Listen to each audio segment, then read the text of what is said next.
সম্প্রতি চীন ঘোষণা করেছে যে তারা যুক্তরাষ্ট্রে বিরল খনিজ উপাদান রপ্তানিতে নিয়ন্ত্রণ আরোপ করবে।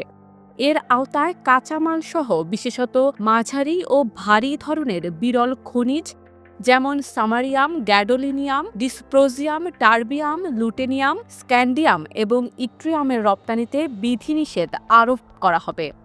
বিশ্বের ৯০% পরিশোধিত বিরল খনিজ চীন উৎপাদন করে এবং এই উপাদানগুলোর উপর নির্ভরশীল যুক্তরাষ্ট্রসহ অন্যান্য পশ্চিমা দেশগুলো।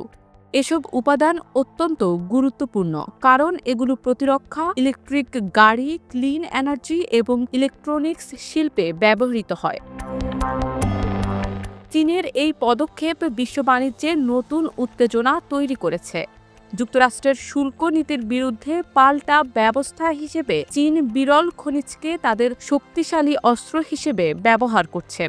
বিশ্লেষকরা সতর্ক করছেন, চীনের এই পদক্ষেপ পশ্চিমা দেশগুলোর প্রযুক্তি, প্রতিরক্ষা এবং নবায়নযোগ্য শক্তির খাতে ব্যাপক প্রভাব ফেলতে পারে।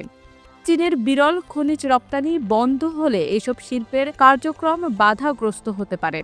প্রেসিডেন্ট ডোনাল্ড ট্রাম্পের নতুন শুল্ক নীতির আওতায় চীন থেকে আমদানি করা পণ্যের উপর শুল্ক ২০% থেকে ৩৪% বাড়ানো হয়।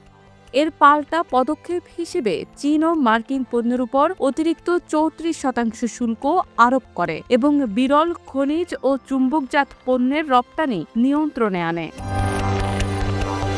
বিশ্বের খনিজ পরামর্শক প্রতিষ্ঠান অ্যাডামস ইন্টেলিজেন্স এর রায়ান ক্যাস্টিলক্স বলেন, চীন যদি বিরল খনিজের রপ্তানি পুরোপুরি বন্ধ করে দেয় তবে তা শিল্প ও প্রতিরক্ষা খাতের জন্য বড় ধরনের আঘাত হতে পারে।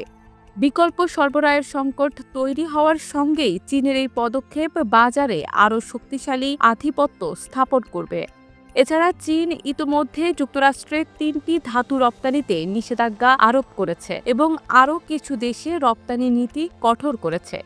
পরামর্শক ডেভিড ম্যারিম্যান জানান, চীনের একচ্ছত্র আধিপত্য আরও শক্তিশালী হবে, বিশেষ করে বিরল খনিজ পণ্যের ক্ষেত্রে।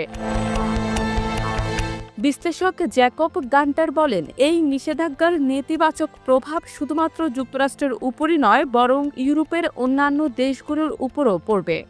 চীন যদি এই পদক্ষেপটি পুরোপুরি কার্যকর করে তবে পশ্চিমা দেশগুলোর কৌশলকে ব্যাপকভাবে প্রভাবিত করবে এবং বিকল্প সরবরাহ ব্যবস্থা গড়ে তোলার প্রয়োজনীয়তা আরও ত্বরান্বিত হবে।